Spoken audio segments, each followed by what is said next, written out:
Epektibo ngayong araw ang bawas presyo sa mga produktong petrolyo. Para sa ilang tsuper, hindi raw ito sapat para makabawi sa kanilang kita matapos ang serye ng mega oil price hikes. Balita natin ni James Agustin. Ipinarada muna ng TNVS driver na si Henry sa gasolinahan ng pinapasadang kotse habang hinihintay ang rollback sa produktong petrolyo ngayong araw. Sayang daw kasi ang kanyang matitipid. Nadagdag kita na rin na maiuwi sa kanyang pamilya. Malaking bagay din sa amin kasi yung pang araw-araw na namin doon lang lahat napupunta yung magkakaroon lang kinikita namin doon. May iuwi lang namin sa pamilya namin dati. Nasa 300 to 400 na lang eh.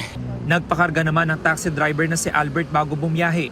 Pero 400 pesos na halaga muna yan ng gasolina dahil hinihintay din niya ang rollback.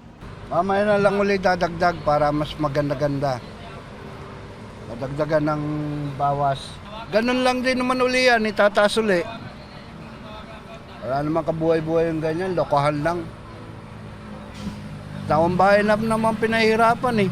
Ang jeepney driver namang si Joel, hindi na nahintay ang bawas presyo sa diesel dahil maaga siyang pumasada.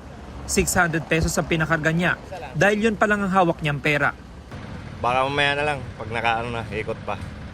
Ano masasabi niyo sa rollback ngayong araw? Malaking tulong na rin yun. Alas 6 ng umaga nang ipinatupad ang bawas presyo.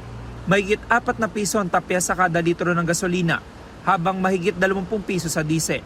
Pinalitan na rin ang signage sa gasolinahang ito sa Commonwealth Avenue. Ang TNVS driver na si Ray hinintay raw talaga ang rollback bago magpakarga. Kadagdag din po sa kita namin. Agad.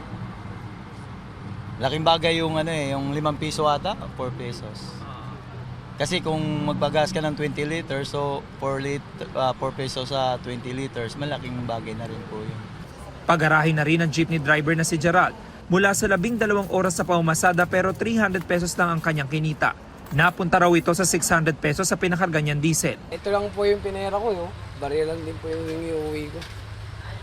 Halos sa yung presyo ng diesel, kahit na bumaba pa ng 20 yan, kulang pa rin. James Agustin, nagbabalita para sa GMA News.